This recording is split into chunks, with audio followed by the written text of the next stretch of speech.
Le Seigneur est proche, ne soyez inquiets de rien. L'invitation de saint Paul qui s'adresse aux Philippiens, que nous venons d'entendre dans la seconde lecture, nous interpelle vivement. Comment ne pas s'inquiéter devant les incertitudes de notre monde? Nous voici en ce 3e dimanche de l'Avent, dans ce temps où nous nous préparons à Noël. Noël, cette fête où l'Église célèbre la venue du Sauveur, le Christ Jésus. Le temps de l'Avent, c'est le temps de se préparer. Se préparer de 2 façons. Se préparer, c'est un esprit et c'est une manière de faire. Un esprit, comme nous l'a dit saint Paul par sa joyeuse invitation, non pas pour oublier tout ce qui est difficile autour de nous et dans notre monde, mais plutôt pour lever les yeux un peu plus loin. L'histoire n'a pas une fin tragique, mais elle est le lieu où Dieu lui-même est présent. Le Seigneur est proche.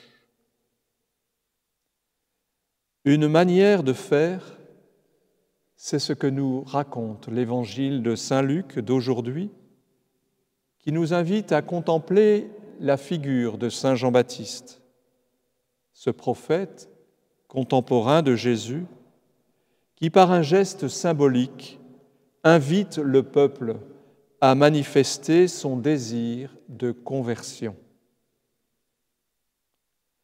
Quelle est donc cette manière de faire pour préparer la venue du Sauveur? Il s'agit de changer, de se convertir. On le voit, cette foule qui accourt auprès de Jean-Baptiste, il y a des foules anonymes, mais aussi des publicains, c'est-à-dire des collecteurs d'impôts, et même des soldats. Et à chacun d'eux, Jean-Baptiste donne un conseil simple et propre à chacun.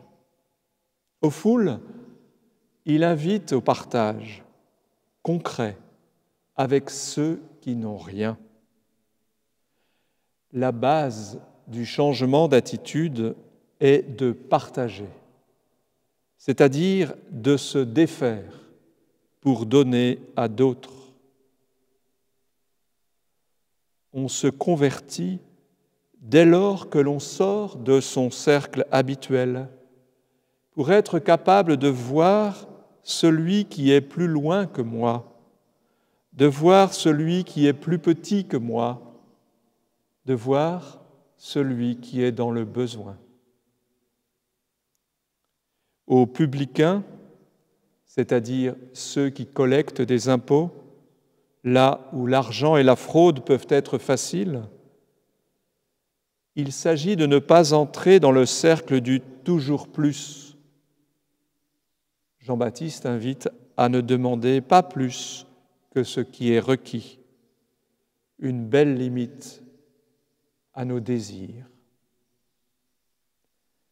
Aux soldats, ne faites violence à personne. Étonnant conseil pour des soldats, mais justement, qui pose là une limite pour éviter tout risque de débordement de la violence. Ces préparatifs de la fête n'énoncent pas seulement une conduite à tenir. En ce cas, on risquerait de faire de Jésus un bienfaiteur de notre humanité ou le personnage moral qui limiterait nos excès humains. Jean-Baptiste annonce que sa venue correspond à une ère nouvelle, à une époque nouvelle. Le mal sera jugé et écarté. Le Sauveur vient pour lutter dans un combat fort contre le mal et la mort. C'est déjà la passion et la résurrection de Jésus qui s'énonce. Voilà le moment où notre monde, notre humanité est sauvée du mal et de la mort. Pour l'heure, nous préparons nos maisons, nos cœurs, notre intérieur pour accueillir ce Sauveur qui vient dans sa fragilité d'un enfant dans la crèche. Le Verbe s'est fait chair. Le Sauveur du monde est venu sur la terre. Et pourtant, que voyons-nous? Tant de mal sur la terre, et les hommes continuent à se damner. Alors, je me suis décidé à suivre Jésus-Christ de plus près. Ces paroles, celles d'un prêtre du XIXe siècle méditant la nuit de Noël, c'est le Père Chevrier, fondateur de la famille spirituelle du Prado. Il nous invite à être disciples de Jésus, pour que nous le prenions comme maître, pour nous approcher de lui, pour le suivre de plus près, dans nos attitudes ordinaires, dans notre manière de prier, par notre écoute de sa parole, pour qu'il soit ainsi accueilli et que nous le laissions d'abord transformer nos vies.